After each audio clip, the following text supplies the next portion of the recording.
सर्वमंगलमांगल्ये शिवे सर्वार्थ साधिके शरण्ये त्र्यंबके गौरी नारायणी नमोस्ते। जय श्री राम। साथियों नमस्कार। साथियों, एस्ट्रोलॉजर जे के राय के यूट्यूब चैनल पर आपका स्वागत है। साथियों, आज मैं आपको एक पौराणिक और धार्मिक कथा बताने जा रहा हूँ। जैसा कि मैंने पहले वीडियो में आपसे चर्चा किया था कि आपको मैं कृष्ण भगवान के उनका देहावसान, उन्होंने जो देह त्याग किया था और कैसे क्या घटना हुई थी, इसके विषय में आपको बताऊंगा। तो उसी विषय पर आज आपको मैं बताने जा रहा हूं। यदि आप हमारे चैनल पर प्रथम बार उपस्थित हुए हैं अथवा हमारी वीडियो पहली बार देख रहे हैं तो कृपया हमारे चैनल को सब्सक्राइब कर लें और वीडियो देखने के बाद यदि आपको हमारी बातें अच्छी लगें तो वीडियो को शेयर लाइक करने की कोशिश करेंगे। साथियों, जैसा कि आपने सुना होगा, महाभारत की घटना में, महाभारत में आपने टीवी में देखा होगा कि महाभारत युद्ध की समाप्ति के उपरांत गांधारी, धृतराष्ट्र पत्नी गांधारी देवी, जो शिव की महान भक्त थीं, जिन्होंने अपनी आँखों पर पट्टी बांध रखी थी कि उनके पति अंधे हैं तो वो भी अंधी रहेंगी। तो साथियों, गांधारी को शिव जी की आराधना करने से और अपने आँखों पर पट्टी बांधने की वजह से विशेष सिद्धि प्राप्त थी। तो साथियों, महाभारत युद्ध की समाप्ति के उपरांत जब कृष्ण से उनकी मुलाकात होती है, भगवान कृष्ण से मुलाकात होती है, तो उन्होंने भगवान कृष्ण से कहा कि माधव, केशव, तुम अगर चाहते तो यह युद्ध न होता और हमारे कौरव और पांडव कुल का विनाश न होता। इसमें हमारे सारे कौरव पुत्र 100 पुत्र मारे गए। यदि तुम चाहते तो युद्ध न होता, इसलिए मैं तुम्हें श्राप देती हूँ कि आज के 36 वर्ष के उपरांत तुम्हारे यदु कुल का नाश हो जाएगा और तुम्हारा भी नाश हो जाएगा। तो साथियों, यह तो घटना आपने सुनी होगी। इसके अलावा कुछ और बातें आपको बता रहा हूँ कि कैसे यदुकुल का नाश हुआ। 21 में एक और क्षेपक जोड़ना जा रहा हूँ। साथियों, कुछ उदंड यदुवंशियों ने एक बार एक पुरुष के पेट पर कड़ाही बांध करके, उसके पेट पर कड़ाही बांध दिया और उनको कपड़े पहना करके, नारी के कपड़े पहना करके दुर्वासा ऋषि के पास ले गए और उन्होंने पूछा कि ऋषि बतावें कि इसके पेट में लड़का है अथवा लड़की है। दुर्वासा ऋषि प्रकांड विद्वान थे और अंतर्ज्ञान की दृष्टि उनके पास थी। उन्होंने उसके सम्मुख आते ही, देखते ही जान लिया कि यह नारी वेश में पुरुष है और इसने कड़ाही बांध रखी है। साथियों, उनके प्रभाव से वह कड़ाही उस व्यक्ति के, उस यादव के पेट में चपक गई। अब साथियों, उस कड़ाही को छुटाने के लिए हथौड़ी से, छिन्नी से काट करके छोटे छोटे टुकड़े निकाले गए, तब वह कड़ाही वहाँ से मुक्त हुई। और जब वो कड़ाही बांध के गया था तो दुर्वासा ऋषि ने श्राप दे दिया था कि जो यह पेट में तुम्हारा है, इसी की वजह से यदु वंश का नाश होगा। अब साथियों, दो घटनाएं यहाँ पर सम्मिलित हो रही हैं। एक तो माता गांधारी ने श्राप दिया था, दूसरे दुर्वासा ऋषि ने श्राप दिया कि जो पेट में है, इसी वजह से यदुकुल का नाश होगा। अब साथियों, जो कड़ाही के टुकड़े काट करके फेंके गए थे ज़मीन में, समय पा करके वह एक पौधे के रूप में बना। जैसे कि आपने सरपत, नरकुल इत्यादि देखा होगा, इसी टाइप का कुछ पौधा उगा और उस पौधों की जड़ों में वो जो पत्थर के टुकड़े छोटे छोटे काट के फेंके गए थे, वो जड़ों में उनकी जड़ उसमें पैवस्त हो गई, अर्थात वह तीर जैसे बन गए जो है। अब साथियों, आते हैं प्राकृतिक विषय पर। साथियों, द्वारका में भगवान कृष्ण ने प्रतिबंध लगा रखा था कि मदिरा सेवन कोई नहीं करेगा। तो साथियों, प्रभु तो सब कुछ जानते थे कि कौन सी घटना कब घटित होनी है और माता गांधारी का श्राप का समय भी उपस्थित हो गया है। तो साथियों, जैसा मैंने अध्ययन किया, जैसा मैंने पढ़ा था कि द्वारिका में एक प्रभास नाम का स्थान था, प्रभास क्षेत्र उसको कहा जाता था। तो उन्होंने अपने सहकर्मियों से, नौकरों से डुगडुगी पिटवाई, ऐलान करवाया कि कल प्रभास क्षेत्र में सभी लोग इकट्ठा होंगे और सभी लोगों को अपने मनमाफिक एंजॉय करने का पूरा छूट रहेगी। तो साथियों, जैसा कि आप जानते हैं कि जिन चीज़ों पर प्रतिबंध होता है, आदमी उन चीज़ों के लिए विशेष उत्सुक होता है। तो चूँकि शराब प्रतिबंधित थी, लोग चोरी छुपे कहीं से मंगाते थे। तो साथियों, दूसरे दिन जब लोग प्रभास क्षेत्र में उपस्थित हुए तो लोग छक के मदिरा सेवन किए और मदिरा सेवन करने के उपरांत जैसा कि मदिरा का गुण है, लोगों में तमोगुण का विकास हुआ और एक दूसरे से वार्तालाप, झगड़ा, लड़ाई करते करते वो मारपीट पर स्थिति उत्पन्न हो गई। अब एक दूसरे को मारने लगे। मारते मारते कुछ लोगों ने वो जो वृक्ष जो पौधे जो थे उनको उखाड़ करके उनको मारना शुरू कर दिया।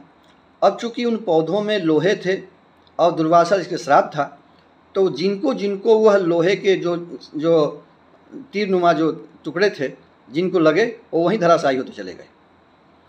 इस तरह साथियों होते होते देखा भगवान कृष्ण ने कि उनके पुत्र और प्रपौत्र जो अनिरुद्ध और प्रद्युम्न भी उस यदुवंशियों के झगड़े में मारे गए। अब भगवान को क्रोध आया, उन्होंने जमीन से कुछ घासें उखाड़ी और मंत्र पढ़ करके अपने ही यदुवंशियों पर फेंक दिया। तो सारे जो घास के जो टुकड़े थे, जो घासें थीं, वो डंडे के रूप में, मोटे डंडे के रूप में परिवर्तित हो गई और जो यदुवंशी थे उस सब को सब करीब सभी वहीं मर गए। इस तरह से जो भी व्यक्ति वहाँ था प्रभास क्षेत्र में द्वारिका का, वो सभी लोग वहीं खेत रहे, सभी लोगों का प्राणांत हो गया, सभी खत्म हो गए। अब इस घटना को देखने के बाद बलराम जी जो दाऊ जी कहे जाते थे, उनको बड़ा ही क्षोभ हुआ, बड़ा ही आत्मग्लानि हुई, बड़ा कष्ट हुआ इस दृश्य देख करके। और वहाँ से हट करके एक तालाब के किनारे आए। उस तालाब में पानी था और जैसा तालाब में होता है पानी होता ही है, तो तालाब पानी से भरा हुआ था। उन्होंने, जैसा कि आप जानते हैं कि जैसे लक्ष्मण जी शेषावतार थे, उसी तरह से बलदाऊ भी शेषावतार थे। उन्होंने अपने शरीर से प्राण निकाल करके और जैसा उस सर्प के वेश में बना करके उस तालाब में प्रवेश कर गए और उनकी डेड बॉडी वहीं पड़ी रह गई। इस घटना कुछ देर बाद जब वहाँ प्रभास क्षेत्र से भगवान आते हैं कृष्ण, तो देखते हैं कि बलदाऊ का मृत शरीर पड़ा हुआ है। उन्होंने अपने सारथी धानुक की सहायता से लकड़ी इत्यादि का व्यवस्था करके और वहीं पर बलदाऊ को चिता पर लिटा करके अग्नि संस्कार कर दिया। अब साथियों, अग्नि संस्कार करने के बाद भगवान एक पीपल वृक्ष की छाया में आए और पीठ टेका करके अपने पैरों को एक दूसरे पर चढ़ा करके वहीं अंतर, जैसे कि उन्होंने अपना विवेचना करने लगे जीवन में कि हम गोकुल में थे, कान्हा के रूप में दही माखन चुराए, क्या किए, फिर मथुरा आए, कंस के यहाँ, जो भी मतलब उनके जीवन की जो महत्वपूर्ण घटनाएं थी, चलचित्र की तरह से उनके सामने देखने लगे कि मैंने क्या किया, क्या नहीं किया। इस तरह से साथियों वो चिंता में निमग्न और सोच में पड़े थे। उसी समय एक बहेलिये ने, जो भगवान के पैरों में मणि थी, जैसा कि आप जाने होंगे मणि थी, तो मणि को उस बहेलिये ने मृग की आंख समझ करके, हिरण की आंख समझ करके उसने तीर से उनको मार दिया। अब साथियों वो बहेलिया कौन था, यह मैं आपको दूसरे कहानी में बताऊंगा।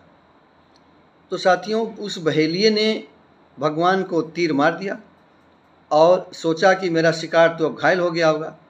दौड़ के आता है तो देखता क्या कि तो भगवान कृष्ण के पैरों में बाण लग गया है। अब वो तो हाहाकार करते हुए, क्षमा मांगते, रोते गाते फट से भगवान के पास पहुंचता है कि तीर को निकाल लूँ। लेकिन साथियों, जैसा मैंने किसी पुस्तक में ये सब बातें पढ़ी थी, तो उसमें साथियों भगवान ने कहा कि नहीं, ये जो रक्त है ये इसको बह जाने दो। और माता गांधारी के श्राप के फलीभूत होने का अवसर उपस्थित हो गया है। उन्होंने अपने सारथी से कहा, धानुक से कहा कि जाओ, तुम्हें दो काम करने हैं। एक तो अर्जुन से कहो कि आके मेरा अंतिम संस्कार करें और द्वारिका की देखभाल करें, और दूसरा उन्होंने संदेश कहा कि तुम जाओ, दूसरा संदेश उद्धव को दो कि जाके राधा से कहें कि मैंने संसार छोड़ दिया। तो साथियों, जैसे मैंने राधा के अंत के समय की आपको कथा कल बताई थी, दूसरे वीडियो में बताई थी, उस प्रसंग को दोहराने की कोई आवश्यकता नहीं है। और यहाँ पर उन्होंने अर्जुन को खबर दिया, अर्जुन आते हैं और भगवान का अंतिम संस्कार करते हैं। उसके बाद पूरा यदुवंश यहीं समाप्त हो जाता है।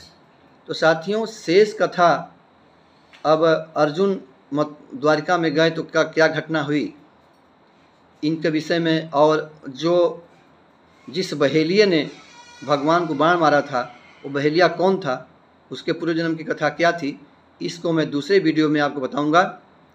और यदि आपको हमारी कहानी अच्छी लगी हो तो कृपया हमारे चैनल को सब्सक्राइब कर लें, और साथियों हमारी अन्य वीडियो देखें जिसमें मैंने तमाम तरह के अंक ज्योतिष, वास्तुशास्त्र और समान ज्योतिष, तमाम मंत्र तंत्र, कैसे जीवन में सुरक्षा किया जाए, कैसे क्लिष्ट रोगों को उससे दूर किया जाए, ये तमाम चीज़ों के रूप में आपको मैंने जानकारी दी है। आशा है कि आप उसको देखेंगे और आप हमारे ज्ञान का लाभ उठाएंगे। मिलते हैं अगले वीडियो में, तब तक के लिए नमस्कार। वीडियो देखने के लिए आपको बहुत बहुत धन्यवाद।